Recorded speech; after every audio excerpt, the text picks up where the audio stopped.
Patterson, Silwell, Hobson, Madden, Whitelow, Riddick, Anderson, Durrant, and Councillor Guest.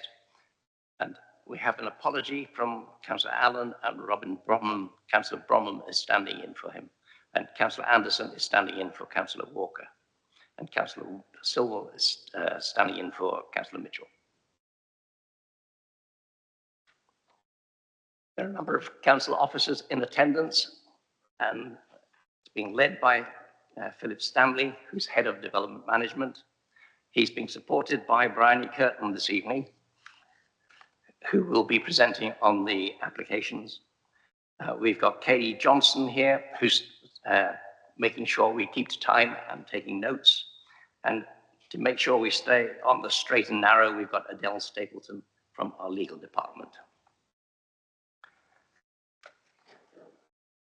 We're not expecting a fire drill this evening, but if the alarm sounds, please make your way to the ground floor and assemble outside. If the meeting is extended, there may be a comfort break during the meeting at around 9 p.m.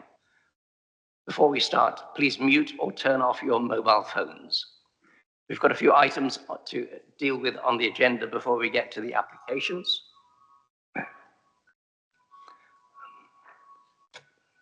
The previous minutes for the meeting on the 27th of February.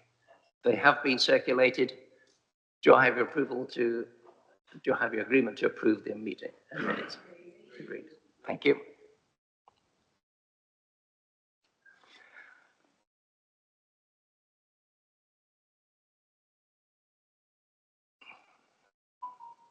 Public declarations of interest. The next item on the agenda is declarations of interest. Please can I remind members to declare any disclosable pecuniary or other interests at the beginning of the relevant planning application. Any member who declares an interest will be allowed to stay in the meeting but will not have the right to vote. I also want to remind members that only those present during the entire debate of an item are entitled to vote on it. Turning to public participation, I'd like to remind members and the public about the rules regarding public participation. We have a number of members of the public who have registered to speak, and the list has been circulated. We do have an additional speaker on 5B. Our normal practice is to bring forward applications where a speaker is present. You will be invited to address the meeting when the item you have registered to speak is to be discussed. The normal procedure and rules in respect of times to speak will apply. Time per speaker is 3 minutes. Where more than one person is speaking on a planning application, the shared time is increased from 3 minutes to 5 minutes. And the 5 minutes will be shared equally unless the sharing of time has otherwise been arranged prior to the meeting. An award councillor will be entitled to their own 5 minutes to speak. Speakers in objection to the officer's recommendation are taken first. A timer will be displayed on the screen and times will be strictly enforced. Members of the public will not be entitled to take part in the discussion that follows the public speakers. I have the discretion to remove any member of the public from the meeting if they interrupt, try to engage in the discussion, or are abusive. For each application, the officer will present the report to the committee. Then the participants from the public are called to speak. Following this, questions are taken from the committee, along with the statements and comments for debate. There will be a vote among councillors which will represent the decisions of this committee. Now, the first item is item 5A on the agenda. Now, digressing a little bit, 5A, in fact, the report that came out earlier in the week has been updated, and version 5A was circulated yesterday with the addendum. Can I have confirmation from members that they've had enough time to read 5A version 2? Agreed. Right. So we can press on with the version 5A. Okay, good. Thank you. In which case, I'll call upon Bryony to do the presentation for 5A.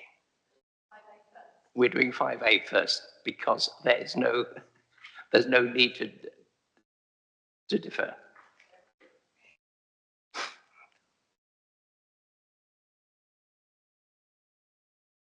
Sorry, 1 second.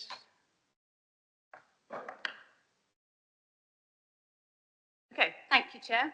So the application site is number 5 Christchurch Road in Hemel Hempstead. The application is at committee as it's been called in by the ward councillor due to concerns over parking and the impact of the proposed extensions and change of use on adjacent properties. Planning permission is sought for the construction of a single-storey rear extension, a loft conversion to include rear dormer, fenestration changes, and the conversion of the resulting building into a HMO, so a house of multiple occupation for 9 people. As the Chair has drawn your attention to the fact, I do need to highlight that that revised report that has been circulated is the correct version and should be the one upon which you make your decision.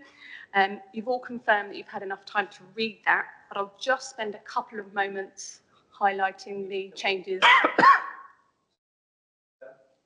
But when the vote went round, I wasn't quite quick enough to was there anyone who hadn't read the, there is one councillor, Chair, who hasn't had time to read the. 2, okay, right, in which case, shall I take the Plan B version on this one? Okay. Ladies and gentlemen, what we're going to do on this one, we'll take 5B next. We'll defer 5A. At the end of 5B, we will suspend the meeting to give members an opportunity to read the report for about half an hour or so, and we'll come back and do 5A. That will, sorry, Councillor Anderson. Chair, procedurally, might I suggest that we suspend the meeting for 5 minutes to allow members to read the report on 5A and stick to 5A, because I think we're really confusing things by trying to do 5B and then 5A again.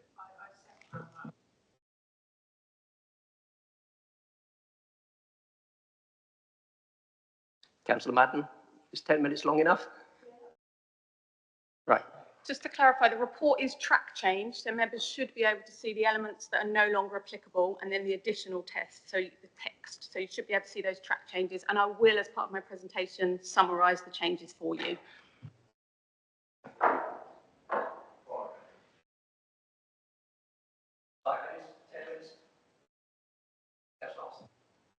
Thank you. It just went off a bit quickly. I didn't have a chance to say. I've spoken to the ward councillor about this, who had just asked for some advice on procedure. So I have discussed a little bit about procedure, but I haven't discussed the detail of the plan. So I do come to this with an open mind. So I just needed to say that at the beginning. Thank you. Thank you.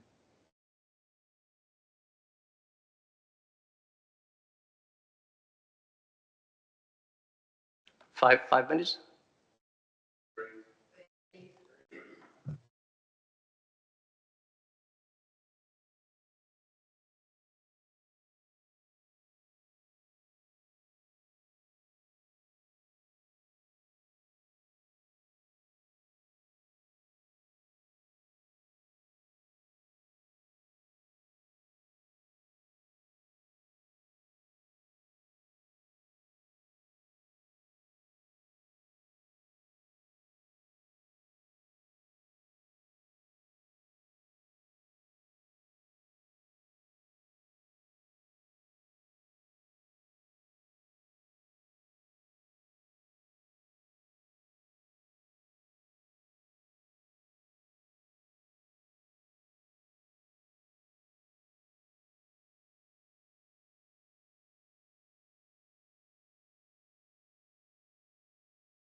Right. I've been given the nod. We can continue. Bryony, over to you. Thank you, Chair. So the application site is at number 5 Christchurch Road. I will just very quickly summarise the changes in the report for you members, just to make sure they are clear. So the first correction is the reference to sufficient off-street parking being retained. Just to draw members' attention to the fact there is no off-street parking as part of this proposal. The existing doesn't have any and the proposed won't. In terms of the noise section of the report, this has been revised. And in terms of noise and disturbance, members need to consider the impact of the proposal on the adjacent properties, as well as the future residents of the HMO itself. So the two assessments need to be undertaken. A revised site plan has been received, which relocates the bin storage away from the neighbouring gardens and moves it to the other side of the plot adjacent to a car park.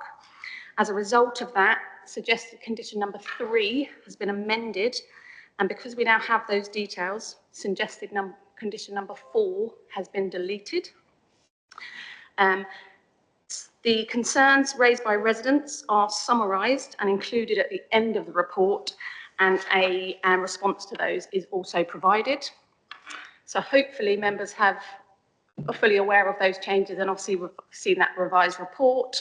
So to put it in context for you, the application site can be seen outlined in red on the above plan. And again, an aerial shot, to put it into context, you've got the old town at the top of the photo. You can see the roof of the college towards the bottom right, and the application site is highlighted in red for you. So it's number 5 Christchurch Road. This is just a block plan. This is the plan that we received quite late, that is the amendments that you can see. So the bin storage is now on the left, midway down the garden, adjacent to the Alexandra Road car park. And the cycle store is what you can see adjacent to the immediate resident next door's garden area. So that's the proposed block plan. You can see the single-storey rear extension to the back and the layout of that parking and garden, cycle and bin storage.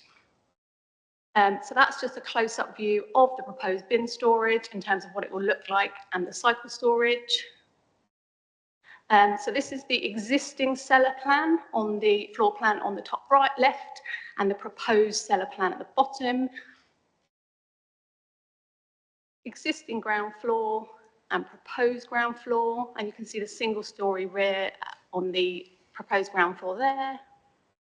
Existing first floor and proposed first floor. And as part of the proposal, a loft conversion is proposed that has Velux roof lights on the front and a rear dormer. So that's the roof plan within the dormer and the loft conversion. And again, just a roof plan for members. You can see the dormer there and the original roof plan. So this is the front elevation, the existing and the proposed. You can see the two Veluxes at the front roof elevation. The proposed side and the existing side. See the single-storey rear at ground floor level rather than lower ground. Again, existing rear and proposed rear with the box dormer at the back. And then again, side elevations, existing and proposed. Again, this is a rear shot of the existing dwelling for you. You can see the residential properties to the right, and the box dormer would go between the chimney. It's hard to tell because it's kind of obscured by that rear range, but that's the existing rear garden. Just to remind members, bin storage will now be to the right of this photo, adjacent to the car park, so just behind where this photo is taken, and the cycle store will be on the left boundary, abutting the neighbour next door's garden area. Again, you can see the car park on the top left and the application site in the distance. And again, a view from the car park of the application property on the bottom right. And again, just finishing on the block plan here, where you can see the cycle store and the bin store as now reversed. Just wanted to also clarify to members that as well as planning permission where applicable, all HMOs also need to be licensed by the Council's Housing Department. That is separate legislation that needs to happen in addition to when planning permission is also required. But that's a separate legislation that we can't take into consideration as part of the planning process. It is recommended that the application be granted, subject to the amended suggested conditions set out in the revised report. Thank you very much. Thank you, Bryony. Right. We have three speakers tonight on this.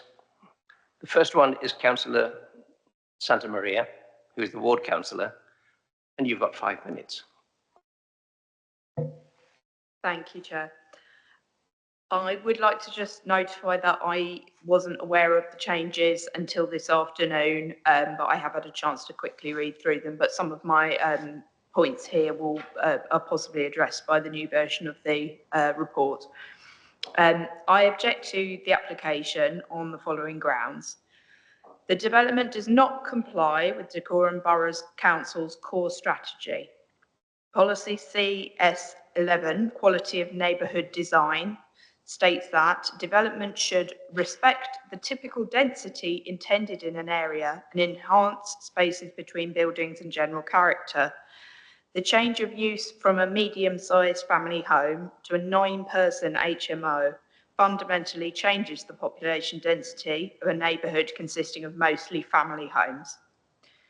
Policy CS12, Quality of Site Design, states that on each site, development should provide sufficient parking and sufficient space for servicing, avoid visual intrusion, loss of sunlight and daylight, loss of privacy and disturbance to the surrounding properties.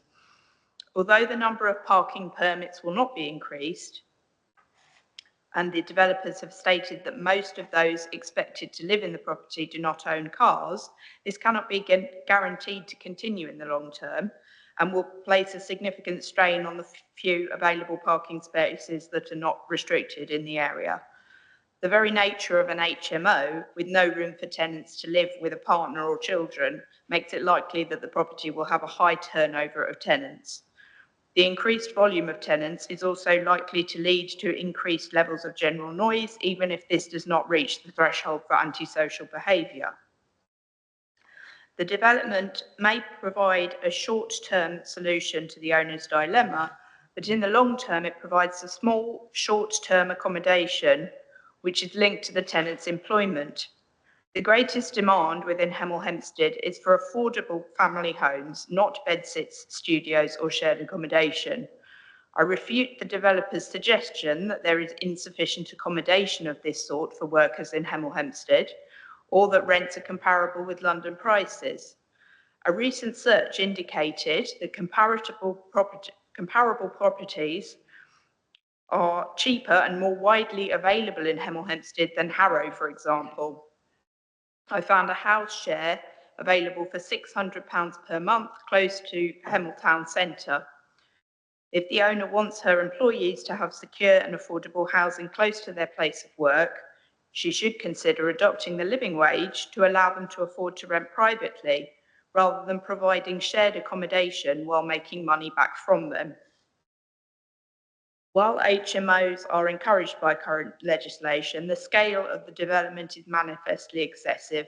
The proposed 9 units are just over 11 metres on average, providing very little private living space, and with as many units crammed in as possible.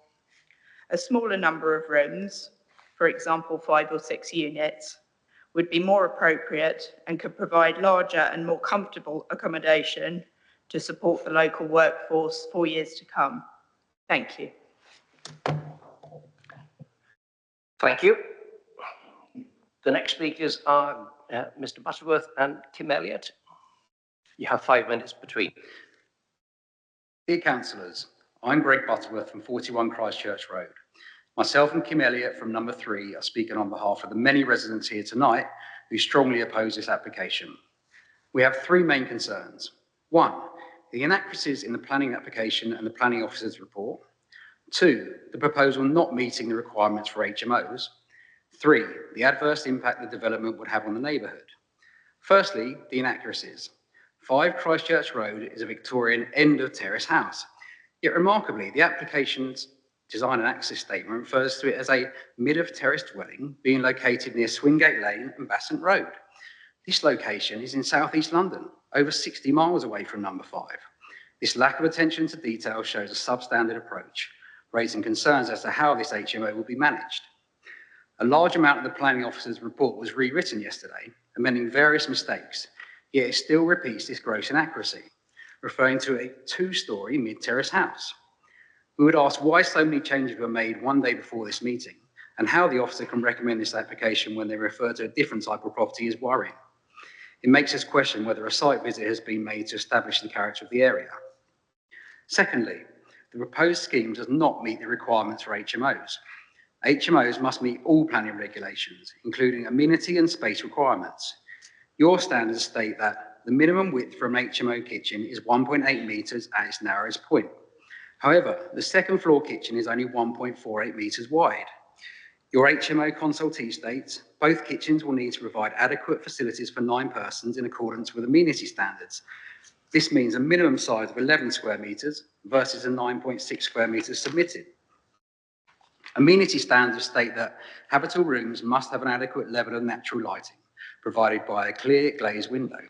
The officer's report incorrectly comments that all habitable rooms are served by openings that provide sufficient outlook and natural light. Yet the communal space in the basement has no windows, so cannot comply with the legislation. The final and most important issue is the impact on the neighbourhood. The proposal to install 9 bike racks and store 6 bins in the back garden of number 5, using the alleyway between the house and number 7 for access, is of particular concern for the neighbour at 7A. This alleyway is her only point of entry to her home. She already finds it unnerving, especially in winter or when it's dark due to its isolation and lack of light. She feels very strongly that the increased use of the alleyway and knowledge of her sole access point would add a great risk to her personal safety, and this has been causing her a lot of anxiety. We're aware that the previous tenant left the property as they felt unsafe and vulnerable. We believe that the increased use could amount to an actionable nuisance. The risk of overdevelopment must be taken seriously, as it threatens to erode the qualities that make our community an attractive place to live.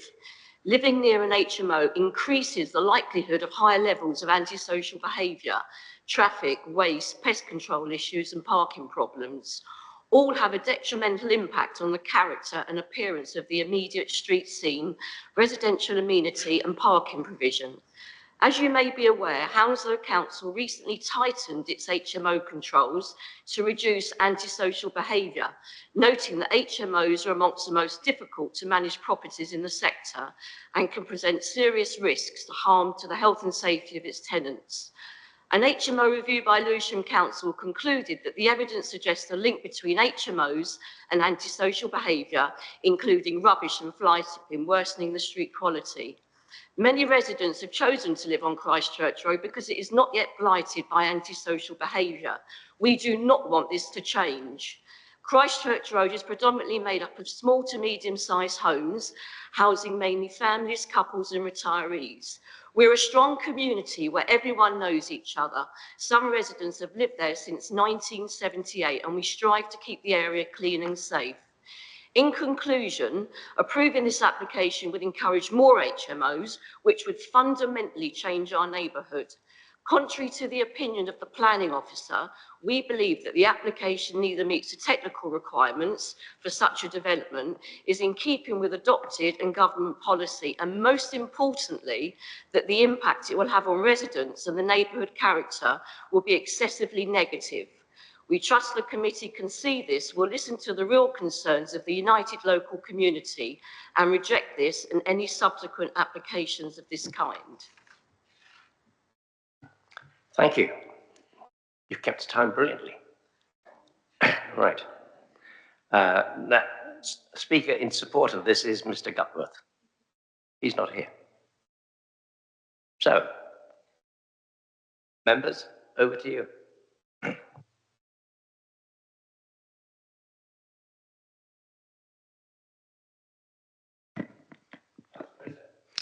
Yeah, there's been some reference to the number of parking permits not increasing, even though clearly the population of the house will.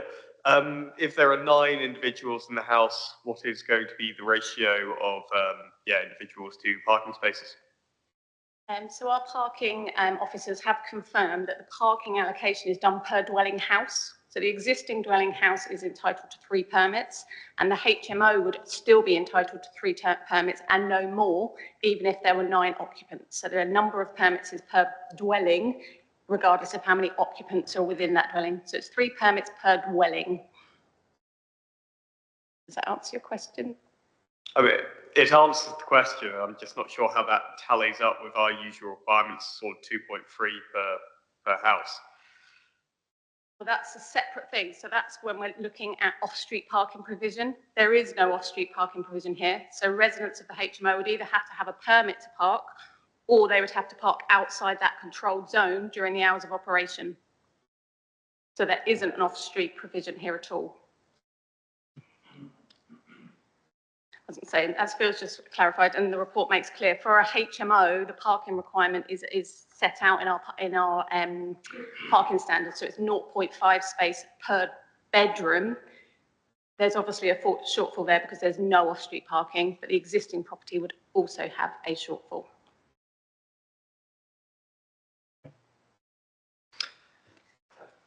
I see. Considering the existing shortfall, it seems quite difficult to establish material planning consideration there in that case. I mean, that's the comparison that would have to be made, the existing property and what that shortfall is compared to the proposed and the shortfall. But the reality is there's a shortfall on both because there is no off-street parking proposed on this plot, on this site whatsoever. So it comes down to that on-street provision. Both the existing and the proposed would only be entitled to a maximum of 3 permits. Right, thank you for your clarification. According to this list, I've got Councillor Anderson next, and then Councillor Whitelow. I think Councillor Whitelow was before me, but I did thought that was the case to begin with. I did want to speak on the same issue, so if I may. So do I, but I will cede it to you there. No, ladies first. Then Sorry, Chair. Councillor. Oh, okay. Right, I too have concerns about the parking. I actually do live locally, and I know that already many residents in that road actually park in adjacent roads because there is no room already within that road for any extra parking, and the existing population also. So I would share Councillor Bristow's concerns and possibly Councillor Anderson's when he's spoken. Chair, I've listened I've read the reports and I've listened very carefully to the views of residents, and there's no misunderstanding of the strength and depth of feeling. But in terms of the planning system and issues we're allowed to take into account and what we're not allowed to take into account, and making things sustainable in terms of arguing cases and decision making, I'm really struggling with this one. The parking was the one thing that I thought might be grounds for some sort of objection and maybe even refusal, but 2 things spring to mind. One is I've been looking at the Google Street Maps view whilst we've been listening to people this evening, Chair, and if you look at Christchurch Road, there is practically no parking on that road whatsoever. If every property has got 3 parking spaces, and I'm counting the number of properties here, there isn't even remotely enough parking. So I think there's quite a strong argument to be had here that at this location there is no meaningful parking provision already anyway in existing, and we'd be going to a situation, if this was granted, where again there would be no parking anyway. So that kind of rules out being able to argue that there isn't enough parking, because we have to focus on what's being changed. And I can't see a material change in the parking situation here, as much as I really understand where the residents are coming from. And so I'm happy to listen to other contributions, but I'm really struggling to find reasons to refuse permission for this, Chair.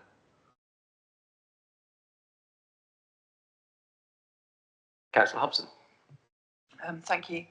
I would appreciate some help from officers just to understand so there's a few things that we've heard today, some of which are, as the officer said, would be governed under HMO legislation. So we are dealing solely with the physical building and not so much with the other things. But I've just got a few questions. Is there anything in planning regulations that says about the amenity in the bedroom space, so the personal space that people have, and or natural light? So I know there was a quite famous a building in Watford where planning permission was given for a building where there were no windows for the flats there. So it'd be useful to just have some feedback from the officers on that. And then my other point is we've heard a lot about character. So this is a Victorian family home in a street of Victorian family homes.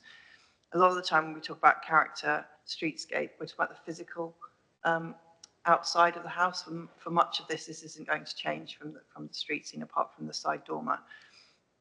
And so a lot of the discussion is that it's the interior. So just wondering whether, if you look at policy CS 12GI, where we talk about layout, is that something that the committee could consider, that the internal changes of the house would change the character of the house compared to the rest of the street so significantly that could potentially be a reason for concern. I was thinking that parking would be a reason. I mean, whether it's a material planning reason is another matter, but it does mean that there will be more cars, almost certainly, or there is a risk there'll be more cars that will be parked in other roads, even if they're not actually parked in this road. So it is overall.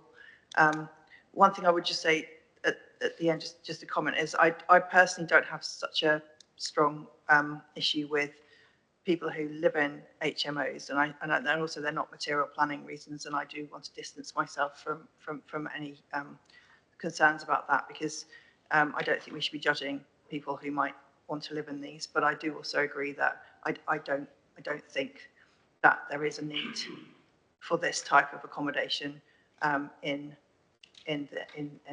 Dacorum or in Hemel Hempstead. I think there are plenty of other options, and shared houses and things are one way to go. Thank you.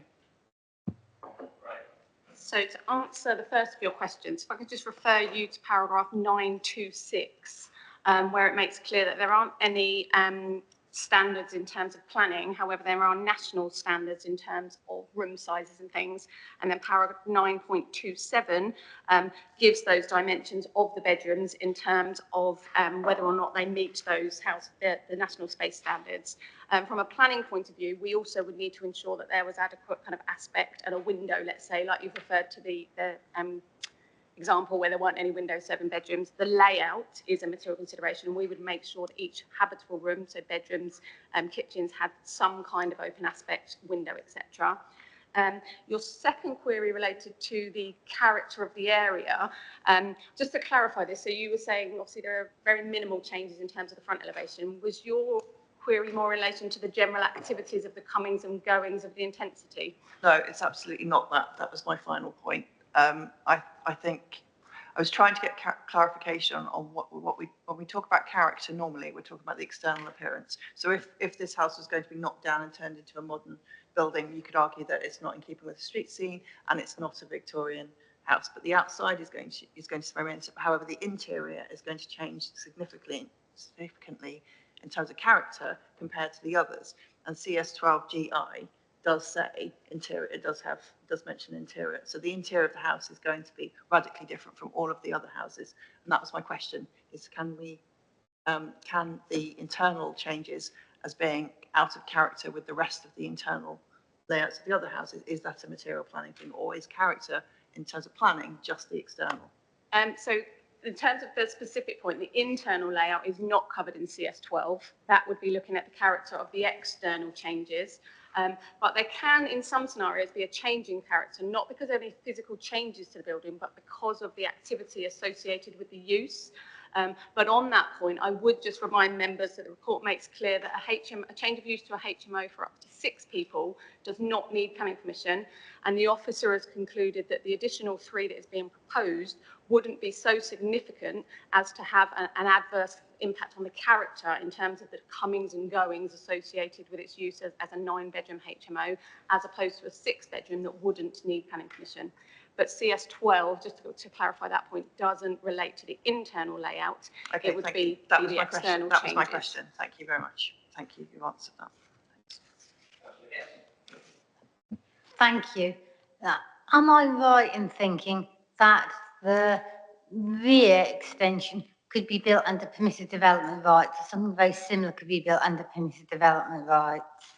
As a single dwelling house, yes. So currently a single story rear extension could be built without the need for planning permission. Right. On that basis, and the fact that the dormer could be built under permitted development rights and the building could be converted into a 6-person HMO under permitted development rights, then given that fallback position, then I'd move the officer recommendation. Chairman, you might want to park that. Thank you, Councillor. Yes, we'll park that for the moment. Any further comments from members? Questions? Councillor Patterson. I've got some concerns about the internal layout, putting all the comments about parking to one side. I see that's rightly a concern here, but as I understand it, there's going to be 9 separate households in this HMO, and they're all going to use just one kitchen facility on the ground floor. Am I right in thinking won't be possible at all to have any other cooking facilities elsewhere? So the plan you can see on the bottom right here shows the kitchen and the dining area just behind the single story rear extension. And there is another kitchen area, which is quite hard to spot in the roof. So can you just hopefully see kitchen B, kind of L-shaped around the bedroom? So there's 2 kitchens. The suitability of those kitchens and their size and whether or not they meet the requirements for the HMO would come under licensing rather than planning. We would need to be satisfied that they were there and there was a logical layout, but in terms of the specific size and the facilities provided, that would be under licensing legislation. Yeah. And the other thing is, say there's natural light for every occupant, but that's not really the case in the cellar area, is it?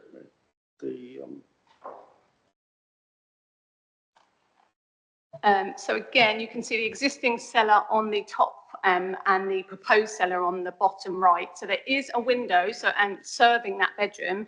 And again, I'll just remind members that the house could be converted into a HMO for 6 individuals without the need for planning permission. And again, in terms of licensing, they would also need to be satisfied that there was sufficient kind of aspect and light for the bedrooms, but from a planning point of view, they are all served by windows, therefore they have an aspect and an outlook, and therefore on planning grounds, it would be difficult to refuse such an application. Okay, well, I'm not sure I want to support it there. Thank you. Could you just go over again where the windows in the basement, because it's really hard to see from these plans, there, even on my computer where I was zooming in. Unfortunately, my cursor doesn't work, but on the bottom right, can you see, so above the word proposed, it says light well. Yes. And then the window serving that basement room, you can see directly above on the floor plan. And they're windows that are going to open. And on the existing, for example, you can see the steps going down the door in and the window to the left of the step. So there's already a window there, it essentially is being made larger. So it's just above the word light well. I don't know if you can make that out, but that is the window serving that bedroom. Okay. And from in your opinion, that's sufficient light for a dwelling? Well, from a planning point of view, there is that open aspect.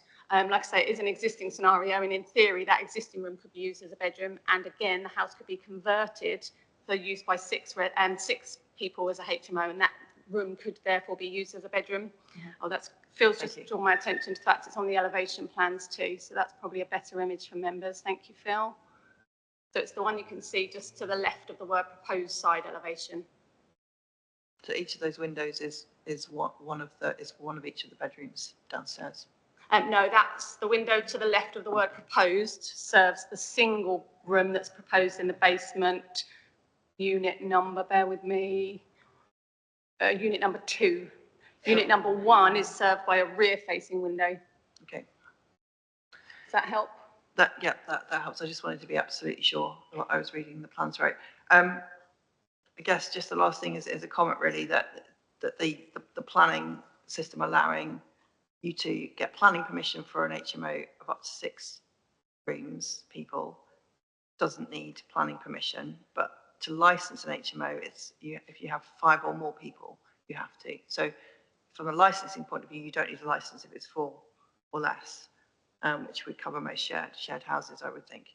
And I think it's just, it's frustrating. I'm sure it's frustrating for residents that the two things are separated.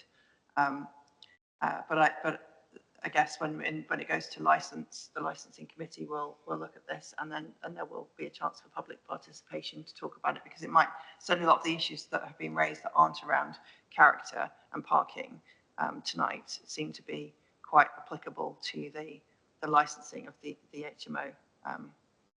But it's, I mean, I personally do have an issue with this, because for me, it's completely out of keeping with the rest of the street, and I think it will cause issues for residents, but not because I have any concerns about the character of the people that will live there. It's much more to do with justice. It's you know, it's a beautiful Victorian house, and it's a shame that it's going to be full of lots of people if it does go through. Okay, thank you. I'll consider my thoughts. Sorry, just jumping, just to clarify one point. I'm unaware of the consultation process in terms of the HMO licensing, but in terms of the two legislations, planning permission in theory could be granted and licensing refused, yes, or vice versa. Yeah. They are separate legislations that operate in their own. I agree. Yeah. Sorry, that was the point I was trying to make. Apologies if I wasn't clear. And again, it was just because I wasn't sure on the consultation process, just so residents' expectations were managed. I don't know if they will be consulted again as part of that licensing application. Something to find out if it does go through. Councillor Madden. Thank you. I just wanted to clarify something that I was fairly sure I knew the answer to, but Councillor Patterson was slightly confused me on it. Councillor Patterson suggested that there might be 9 families living in there, but I understand that it's 9 people and each one of the bedrooms is for 1 person. Is that right? That is correct, and again the description makes clear, so it would be a sui generis use, but in brackets it says 9-person HMO, so it can only be occupied by up to 9 individual people, not anything more than that individual person. So even the double bedrooms can only have 1 occupant. That's up to 9 people in total. Yeah, that's exactly what I thought. Thank you.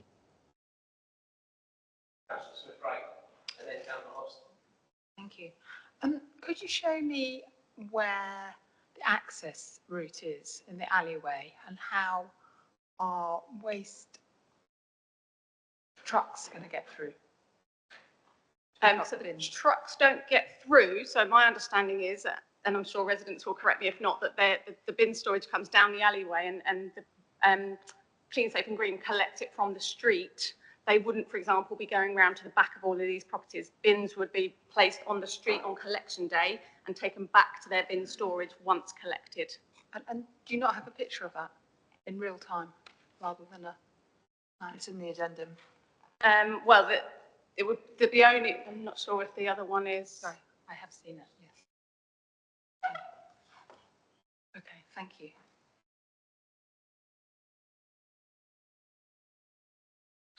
Sorry, Phil's just drawn my attention to a photo in the addendum, which one of the residents submitted, that's got a photo of that alleyway. And I think I'm correct, and the bins are collected from the front of Christchurch Road. Yeah, so the bins have to come straight through the back garden. So the bins will be stored in the back garden, and then they'll have to come through the alleyway, which is the front door to number 7A. And then put out on the road, I suppose. So,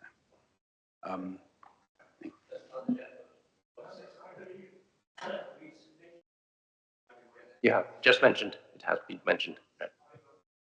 I can't share the addendum, unfortunately, but members have all got it on their computers if they want to view that. I'm sharing a different document, but members, if you want to, there's a photo in the addendum. People are nodding, so they've seen it. Thank you. Councillor Hobbs. Yeah, thank you. Just was struck when you were saying that it's limited to 9. How is that policed? Because I understand how HMOs licensing is policed. How is it policed? If we were to give permission for 9 people and then 2 of them move in their boyfriend or girlfriend, how do we police that in planning? It's a tricky one. I mean, ultimately, it would be one for our enforcement team as and when it was drawn to our attention. Appreciate it's difficult to police, but ultimately the permission makes clear that it's for 9 people. Therefore, if there are more than 9 people, we would be able to enforce against that.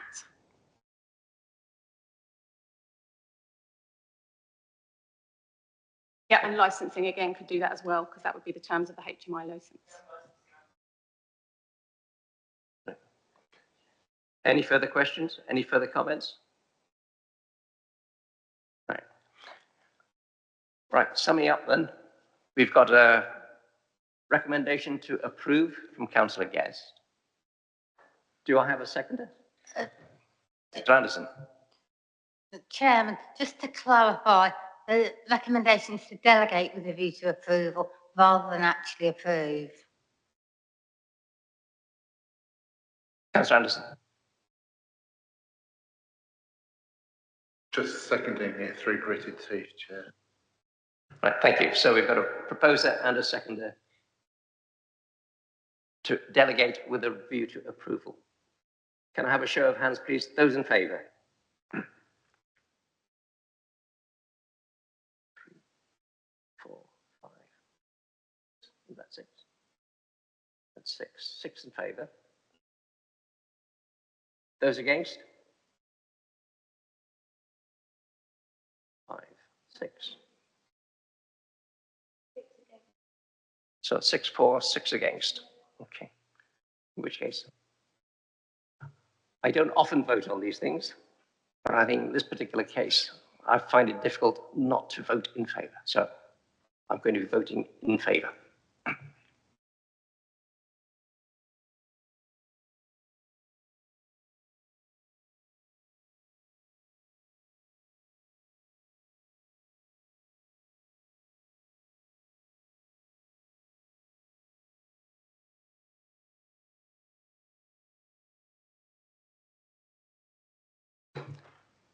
Thank you, ladies and gentlemen.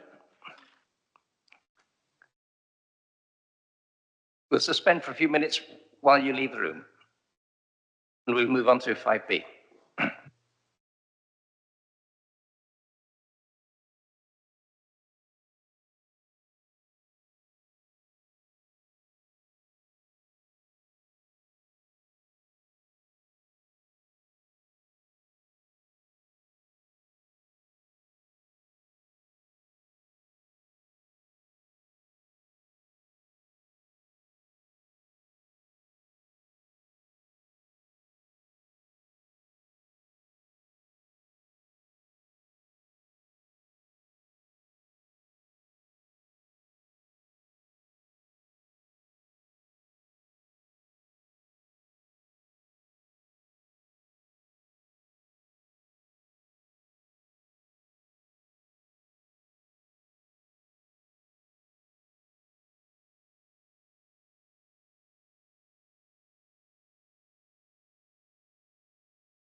Well, before we start, again, been remiss of me, but I think we ought to be welcome.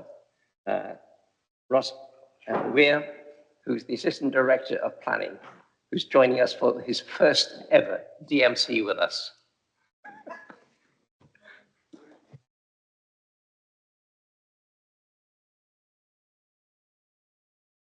Have we started yet? I think we're about to start, now that we're all present. Bryony, over to you, 5B. Thank you, Chair. The application site is number 20, Fir Tree Close, which comprises a semi-detached dwelling in Hemel Hempstead. The application is at committee as it has been called in by the ward councillor due to concerns over the impact of the proposed extensions on adjacent properties and concerns that the roof form would be out of keeping with the street scene. There's no updates from members since the published report. So to talk you through it, planning permission is sought for the demolition of the existing garage, the construction of a 2-storey side and 2-storey rear extension, a front porch canopy, and fenestration changes. So you can see the application site here, highlighted in red. So it's a semi-detached property with parking and rear garden. You can see a block plan here. On the left is the existing, so the attached garage to be demolished. And hopefully you can just make out on the right the grey area that is the proposed extensions. So you can see the existing front elevation with the attached garage, which is to be demolished, and the existing rear elevation, existing sides, existing ground floor and first floor, existing roof plan, and then the proposed plans. You can see the proposed side extension on the top. Members should note it is set back and set down from the ridge height, and then the proposed rear extension on the bottom. Side elevation, so facing number 19 at the top and number 21 at the bottom. Again, this is a plan at ground floor showing the relationship of those neighbouring habitable windows and the 45-degree lines you can see dotted on. And the same at first floor. And the proposed roof plan. And again, just the extensions highlighted in grey. So you can see the application property here on the left. It's the one just in the middle of the photo with the white car and the grey car to the front. And on the right-hand side, it's the property on the right with the garage behind the bonnet of the car. Again, you can see the application property on the left with the parking spaces to the front and an image of the rear on the right. Another image on the right of the rear. So on the left-hand photo, you can see the neighbouring property and the garage to be demolished between them. And on the right, just a closer view so that members can see the relationship of those habitable windows. So the garage, just to remind you, is being demolished and the 2-storey side and rear extension in its place. This is a view of the neighbouring property, so that's the windows on their side elevation and their own existing garage, and that garage is attached to the application property garage. Just to remind members that these are either non-habitable or secondary server windows, and just also to point out that that garage is already sited in front of those ground floor windows, so that is the windows of the adjacent property.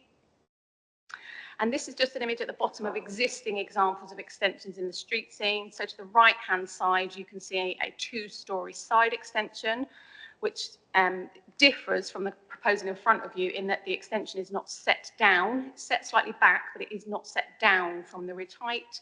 And you can see the front extensions of existing examples in the street scene. It's recommended that the application be granted subject to the conditions set out in the report. Thank you.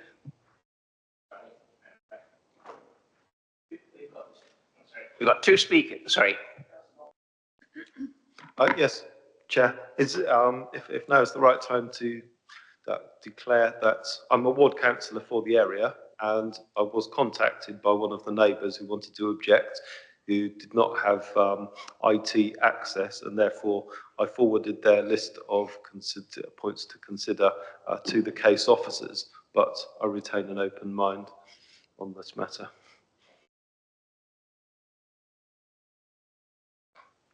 Right, I was going to say, we've got two speakers on this application. One is a Mr. Farmer, and although it's not on the list, Mr. Lotter, in fact, emailed us yesterday to confirm that he wanted to speak. So we've got Mr. Farmer to speaking in objection. Mr. Farmer, you have 3 minutes. Mr. Chairman, on behalf of Mrs. Brooks, resident of 19 Fir Tree Close for 40 years, the proposed plan is at committee because it is excessive in scale and mass, is overbearing in design, is out of character and lacks safe parking levels, and therefore meets very few of the criteria of the core strategy. A 92% increase in surface area and footprint, it would be the only full height, in-line adjacent, wraparound extension in the immediate vicinity and detract from the local character. In reality, the impact of a dominating, overbearing, plain brick wall on the side elevation, 0.9 metres from the border at 5 metre high and over 4 metres into the garden space, would impact privacy, light, the visual aspect and enjoyment of a key amenity and my well-being. The roofline character of existing properties is sequenced, either both gable or both hip, not one of each, which would be totally out of character. The photograph supplied by the applicant proves that typical of the area, in balance, and the proposed front elevation would clearly unbalance the pairing. Appendix 7 of the local plan states that roof forms must match the existing house. Been overlooked. The removal of render would result in two different facades to the adjoining properties and would not be in keeping with local character. 9.7 of the report claims it would be imperceptible when viewed from the southwest. It's a cul-de-sac. You have no choice but to travel both ways, and number 20 is only 30% into the close, so 70% of the residents, when exiting the close, will face the excessive side elevation of an unsympathetic development. All residents of the close know that in reality, the plan will increase pavement parking and parking stress. Parking plan is restricted and impractical, and the dangers posed by pavement parking to public safety and emergency access are very well documented. The alternative plan alluded to, a dormer loft conversion, proves a desire for a further bedroom. The report acknowledges the potential for a fourth bedroom, but overlooks potential for other bedrooms, the enclosed ground floor front second living room and another by loft conversion. The report fails to mention or address the additional ensuite bathroom to master bedroom, or the utility room, adding to the sewer stress mentioned in my objections and already experienced. It is also claimed the plan contributes to the character of the area. All objecting residents would disagree. Meeting regulations does not automatically make it a good or safe plan for this particular location within the close. Mr. Chairman, I have offered nothing but facts, logic and reality, and I credit property consultants for their technical assistance. I respectfully request that for reasons stated, permission be refused, unless amendments address the issues raised to the benefit of everyone in Fir Tree Close. Thank you for your time and consideration. Thank you, Mr. Farmer. Spot on timing. Thank you. Cool.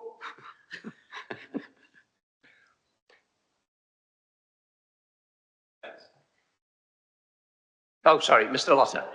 I do apologise. I was going to say, speaking in favour. Thank you. I'm speaking in support of the application for a double-storey side and rear extension at 20 Fir Tree Close. This proposal has been thoughtfully designed to meet the applicant's needs whilst respecting the character of Fir Tree Close and the amenity of neighbouring properties. I'd like to address the key concerns and explain why this extension merits approval. First, on design and appearance. There have been claims that the roofline disrupts the close's harmony, though the extension's ridge height is lower than the existing roof, keeping it subordinate to the main house. It's consistent with designs at other properties in the close, like number 15 and number 8 Fir Tree Close, and although visible from the street, it follows an established pattern of development along the road. Second, privacy. Concerns have been raised about overlooking into number 1921. The extension features a Juliet balcony with a flush-fitting screen, restricting views to oblique angles only and no greater impact than a standard window. This safeguards neighbours' privacy. The third, light and shadowing. It's suggested that the extension would significantly reduce light to number 19. though the design adheres to the 45-degree rule in elevation and does not breach any of the rear-facing openings in plan. It's noted that number 19 has a secondary side-facing window serving a kitchen, but the kitchen draws its primary light from the rear opening, not the side where the proposed extension will lie. Existing features such as the garage and an existing tree already limit side light to the secondary kitchen window for number 19.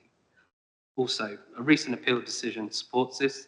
An inspector allowed a similar case where the main light source remained unaffected. That's the situation here. Fourth is parking and safety. Claims of worsened parking or blocked emergency access lack evidence. The driveway accommodates 3 cars and that remains unchanged. The garage is proposed to be demolished, but like most of the close, the garages are too narrow for modern vehicles and is most often used for storage, not parking. The Highway Authority has no objections and there's no evidence of increased vehicle numbers. So in short, the proposal aligns with Decorum's core strategy and local plan, balancing the applicant's needs with the closest character and neighbouring amenity. Thank you. Thank you, Mr. Lotter. Now, members, over to you. Questions, comments?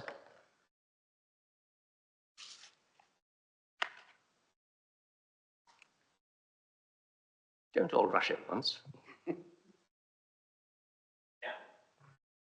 I think Councillor Hobson. Thank you. Councillor Hobson and Councillor Madden.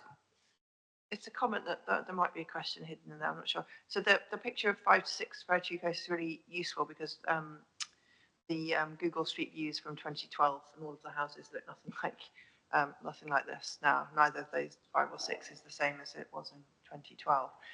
There's just one big difference I noticed. So the picture of 5 and 6 is really helpful in showing how a side extension can fit in with the street scene. But I do note that the roof is considerably different. So 5 and 6 follows the same roof shape compared to the proposed elevations where it would be sort of more squared off. But I'm not familiar with this street, so I'm not familiar. Are there any other developments on this road that are squared off like this proposal compared to 5 and 6, which is an extension of the triangular shape roof? Thank you. Yep, so essentially we're talking hipped roof compared to gable, so the squaring off is the gable. I did just note that in the presentation as well. So the example that the case officer is giving you on the photo shows an example of a hipped roof, whereas the proposal is a gable roof. But I will draw your attention to paragraph 9.9, where the hip to gable is explicitly discussed there. What members also need to bear in mind is a hip to gable on the existing property wouldn't require planning permission. That could happen under permitted development. And in this case, a lawful development certificate has already been secured. So whilst you wouldn't be able to build that as a side extension, the unbalancing of that pair, like the officer says in 9.9, could be done without the need for planning permission. And I believe there are existing examples because they say the street scene exhibits a mixture of gable and hipped roof forms. It is noted that this would result in an imbalance. However, the LDP, so the lawful development certificate, has been granted. Thank you. I read that and your explanation makes more sense. So thank you. Yeah, I get it now. I liked your bit there. What did you say? Triangle versus. Yeah, all the words just but I just find that photo very useful. So thank you. As I say, the street view is very out of date.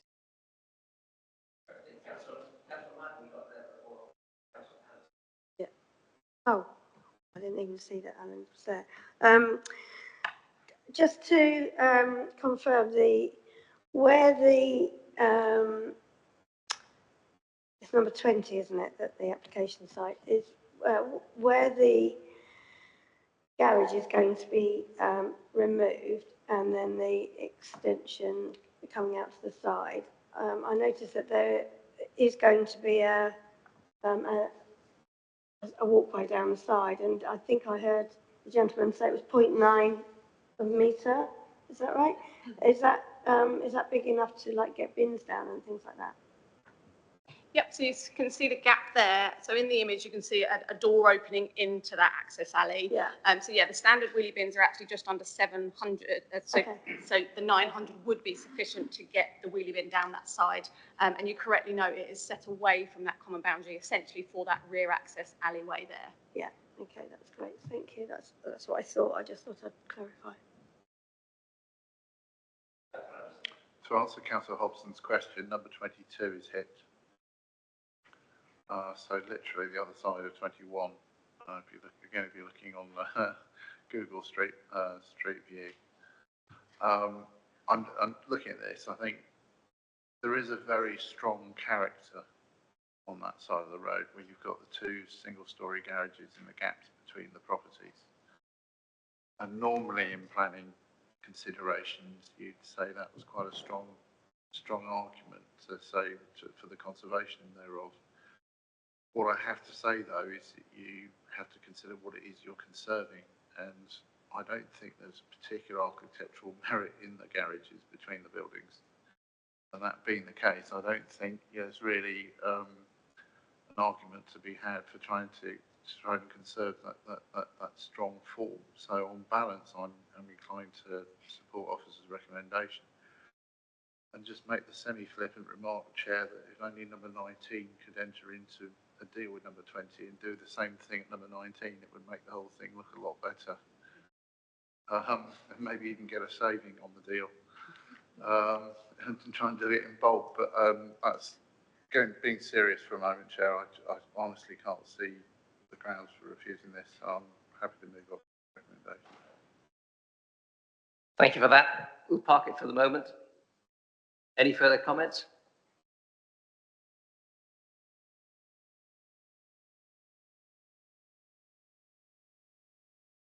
Sorry.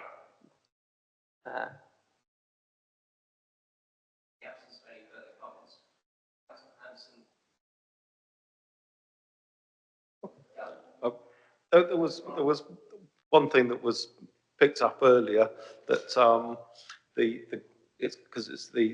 extension is quite large, and it leaves a very narrow gap to the extension of the other half of the adjacent house, which is joined onto it, and so there'll be a space which is inaccessible, so it won't be possible to maintain that surface of the wall. Is that a problem? Just going to make sure I'm understanding you correctly. So your concern, rather than the extension and the access alley that we were just talking about, is the south of the picture here and the gap between the existing single-storey rear of the neighbour and the proposed one? Yeah, so there's no scale on the drawing, but it's probably 10 centimetres or something. And if there's some problem with that wall on the outside, there would be no access for repairing it. Yep, the only thing I would draw members' attention to is a single-storey rear extension in that exact position would fall under permitted development and would not need planning permission. It's not ideal, and ideally you would have the maintenance room, but the fallback position, let's say, is that a single-storey rear could be constructed in that exact position with that limited gap outside of our control, and that is a material consideration.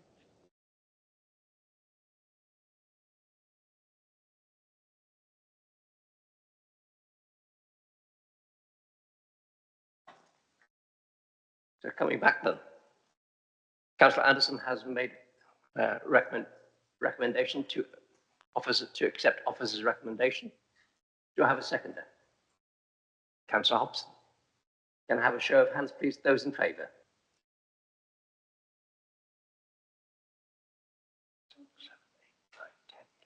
12.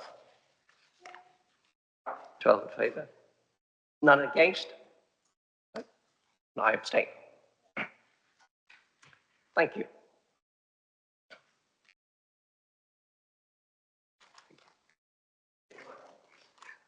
Sorry, didn't realise.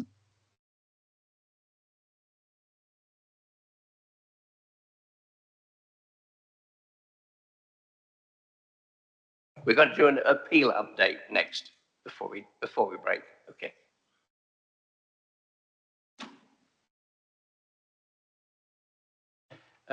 Yep, good evening, everyone. Thank you, Chair.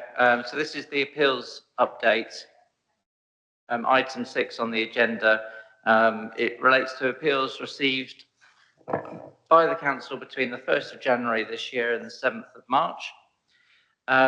So I'll just quickly go through some highlights. Please bear in mind that I'm not the case officer for these applications, so I'll try my best to answer, but I may need to come back to members if there's a very specific question on a particular application.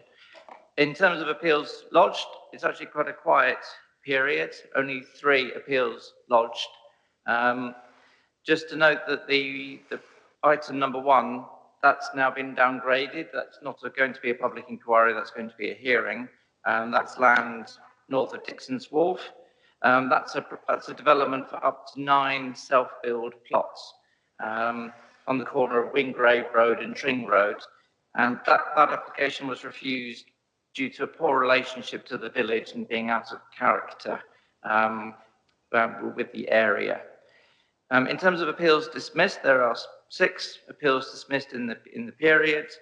Number one and number 2 are both Greenbelt refusals. What's interesting there is that the first one was considered to be excessive in scale and therefore inappropriate development in the Greenbelt. Dismissed appeal number 2 on the list was actually considered to be not inappropriate, but was refused and the appeal dismissed nonetheless. So it does remind members that even if a scheme is not inappropriate in Greenbelt terms, it still has to be acceptable on other grounds. And here, again, it was considered to be out of keeping with the character and appearance of the area. Number 6 on the list of dismissed appeals relates to the land to the west of Orchard House in Ashgrove. This was brought to members with a recommendation to refuse, and the appeal has now been dismissed. So the inspector concluded that yes, it was an inappropriate location. There wasn't suitable access to local services and facilities on foot, and the inspector also raised drainage concerns on this particular site. In terms of appeals allowed, there are 2 appeals allowed. One relates to a rear dormer, and one is a conversion of a garage to gym and office space. I don't feel there's any real lessons that I can draw out from these allowed appeals. Sometimes the inspector will reach a different opinion in terms of design, for example. Enforcement, there are 2 appeals lodged. Just to make members aware, there is building up a little bit of a backlog of enforcement appeals in terms of our live appeal caseload. And certainly the vast majority of our oldest appeals are all enforcement appeals. And this unfortunately demonstrates that the Planning Inspectorate are treating enforcement appeals with the lowest priority. In terms of the statistics, 6.9, I would say it's too early to draw any lessons at this stage, though it is positive to see a 75% dismissed appeal rate. And there are 3 upcoming hearings, including Haresfoot Farm, which was the original Haresfoot Farm refused at Development Management Committee, and the development at Dale End, One Dale End Box Lane, which is coming up very shortly, and the appeal in Wilstone I referred to earlier. And then finally, costs.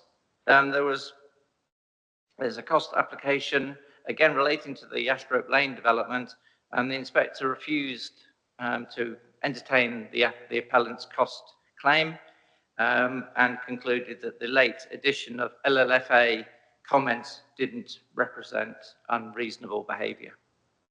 Thank you, Chair. Councillor Anderson. Yes, Chair. Can I ask Philip if the Planning Inspectorate deprioritise hearings where the fallback permission has been granted? Or do they not take that into account at all? There's there is a guide on the planning inspectorate website that details what would be written reps, hearing, and a public inquiry. And certainly the fallback position of a granted application wouldn't be the reasoning behind that.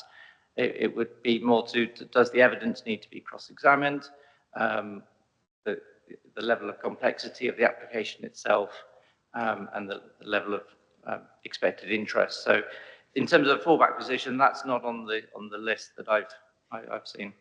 Yeah, I hear the answer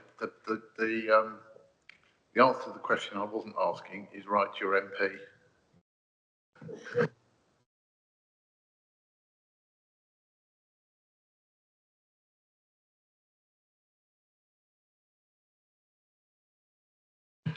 Yes, a couple of questions on appeals. Been a long-running saga on Grey Mantle in Bovingdon. But what's interesting is recently they've actually started construction. Now the question really is on which of the approved applications, because lost count of how many have been approved. We know what the appeal is about. This is where he wanted to build two in the back garden as well. Does this mean that one might fall away if he's thrown the towel in and started on one of the others? I'm not aware of the works that are taking place, so if I can certainly get in touch with the applicant and try and ascertain which permission he's implementing. The appeals at Grey Mantle, I think they're all outstanding. Is that correct? Or yeah, so the appeals are outstanding, and well, I've lost count of them over the past few years, but the crucial one is where he was trying to get approval to build two sheds in the back garden, effectively. and again, like you correctly say, there are multiple planning applications on this site, some of which have been approved. So like Phil said, we aren't aware of what works have commenced, but if the works that have commenced are on a lawful, valid planning permission, then obviously it's not going to be enforceable. But we'd need to understand what works are being undertaken in order to make an assessment as to whether or not it was on a scheme that has been approved or one in which the appeal decision is still pending. I know that the pins have been chased in terms of a decision because that would have been expected some time ago. But like you said, there's a lot of history on this site, so the planning inspectorate has to make sure that they are covering all of that. But there are valid planning permissions still live that they could I do understand that, implement. right, but it's a question of which one is he actually starting on. Certainly in the past week or so that there's been demolition being carried out, all sorts of things. Now, there were going to be various additions of bits and pieces on the existing property. But I think with respect, we really need to know, well, which one have you started, old boy? You know, we just need to know which one is applicable, which is undertaking at the moment. Yep, we can take that away and come back to you, Councillor. Okay, thank you. The second one is One Box Lane, coming up for the public hearing. Now, obviously, that's going to be quite a contentious one, and I will be attending the hearing. I want to speak at the hearing. Do I have to register, or can I just make it known on the day with the actual inspector, my position and what I want to do? Yes, so yes, if you're there on the day, then you can make it known to the inspector. On the day? Yes. Okay. That's fine. That's fine. Thank you. Could I ask about land north of Dixon's Wharf and Millstone, why that's been downgraded to a hearing? Do you know why? I'm not sure. It's quite often where the appellant will ask for an inquiry, and officers will look at the PIN's guidance and will suggest to the planning inspector that actually it only merits a hearing, or indeed the appellant goes for a hearing and officers say this only needs to be written reps. So the other example, Haresford Farm, I personally wrote to the planning inspectorate and said this doesn't need to be a public inquiry. We are in agreement on the housing land supply position, and the only argument for debate is X, Y, and Z. So the inspector agreed with my view on Haresford Farm. So I would imagine the case officer for Dixon's Wharf would have made similar arguments and said that it didn't merit an inquiry. Thanks. Chair, I just wanted to qualify Philip's answer to Councillor Riddick about members participating in appeals.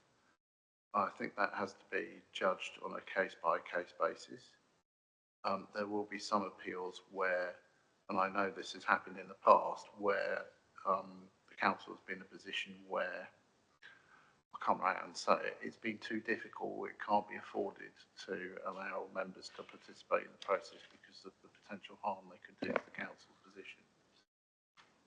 So I think that members, if they want to participate in appeal, should discuss it with officers beforehand to establish just whether it's a case where it's not going to cause a problem for the council. I'm happy to have that debate as if that's a sensible qualification. I mean, the hearing is available for people to speak, you know, and announcing on the day to the inspector. But should any councillor wish to have a conversation with officers beforehand about what they wish to speak at the hearing, then I'm happy to have that conversation. Yes, with respect to that, I've already made my position clear weeks ago in an email to Andrew Parish. I think you were copied in on that one as well, Philip. So he is aware of what I want to do, what I need to do in terms of speaking up on behalf of the local residents there. And he will know what issues I will be covering as well.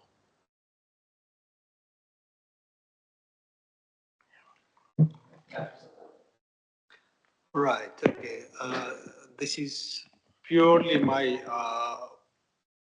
I want to know about how long it takes the on appeal to dealing on appeal, and how much is cost? Have you calculated for each appeal to, you know, finalize? And who gonna pay that? Is it the applicant or councils? I really want to know. So I understand the question you're asking about how much does an appeal cost the council to defend an appeal. Obviously, it depends on the procedure. Written reps is a submission of an appeal statement, would be done solely by the officers. There's no further discussion. So that would be officer, the cost effectively would be the officer time.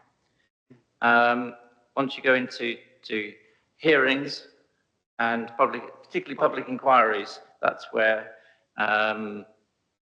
for public inquiries, then the council would typically instruct counsel, so a barrister, to examine and cross-examine the appellant's witnesses on our behalf, and to do the opening and closing statements. And also for public inquiries, you're more likely to instruct specialised consultants. So in the land west of Leighton Buzzard Road in public inquiry that took place recently, we instructed landscape and archaeological consultants. So for a public inquiry of that scale, which was, I think, something like a 10-day inquiry with counsel and 2 witnesses, I think we're talking in the region of about £50,000 for that public inquiry. So the costs can be quite substantial. It will be far less for a hearing, because hearings are typically 1 day, sometimes 2 days, and typically we wouldn't have any counsel legal support for a hearing. So how many times is an appeal can be carried out? Like suppose it's refused, then how many times they can appeal? As certain numbers? Yeah, there's just the one appeal. Okay. When the application is refused, there's one appeal.